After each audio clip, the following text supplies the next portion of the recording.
Кошумча убакыт бергениңиздерге чоң ыраазычылык билдирем. Мага деген цент общественный фонд равенство деген коомдук фонд кайрылып атат да. Ошондо деген бул коомдук фондко негизи деген мүмкүнчүлүгү чектелген инвалидности бар аялдарыбыз кайрылат экен да. Ошондо бүгүнкү күндө ал фондко деген муктажга, жардамга муктаж болгон 4 айымыз бар экен. Ошол центрге бүгүнкү күндө каражаты жок болуп, биз сыртта калып калдык дейт да. Ушу 4 айым деген мына 96-жылкы Альмира айым, 96-жылкы дагы бир Мадина айым, 89-жылкы кыздар, 96-жылкы кыздар. Булар деген жөн эле инвалидности бар кыздар эмес. Булар деген зордук, зомбулуктан, өзүнүн туугандарынан зомбулукту көргөн кыздар да. Ушул эми 4 кызды кайра ошол сабалган жерине кантип алып барабыз деп, мына жетекчилиги Казакунова Гүлмира кайрылып атат да. Мен ушу Эдил Жолдубаевичке кайрылат элем да.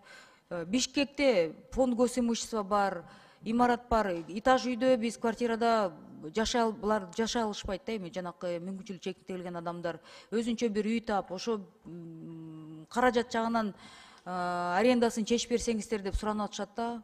Алмаз Акунжанович, ушундай кыздарыбыз региондордун ар бир бурчунда бар болуш керек да. Көпчүлүгүнүн үнү угулбайт, сүйлөй албаган, кыймылдай албаган биздин кыздарыбыз. Анан ушул аябай өкмөттөн да суранып, каттарды жазып атыштыр, эч кимге көңүл бурбай жатыптыр да. Мен суранат элем да.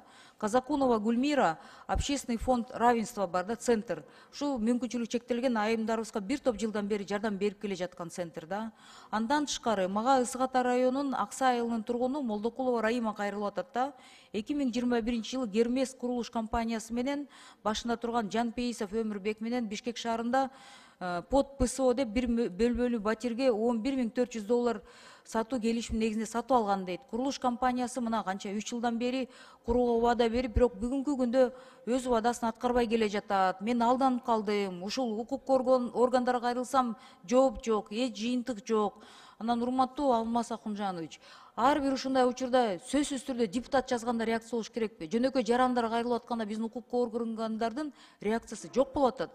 Алар мага копияларын алып келет документтерин. Кайрылса реакция жок да. Анан кандай эле президент айткандан кийин, сиз айткандан кийин, өкмөт айткандан кийин, сиздер айткандан кийин, парламент айткандан кийин гана реакция болуп атат деп, эми туура эмес да бул. Алар өз кызматын аткарыш керек да. Андан тышкары мен ушул биздин жаңы муфтий Абдулазиз Закиров шайланыптыр, куттуктайм. Ушул кишиге кайрылат элем да.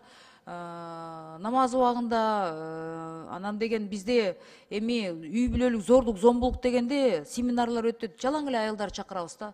Мен ушул кишиден суранат элем да, эми бизге динди тутуп, динге мындай туура мамиле алганда мырзаларыбыз да, аялдарыбыз көп. Бирок ошол мырзаларыбызга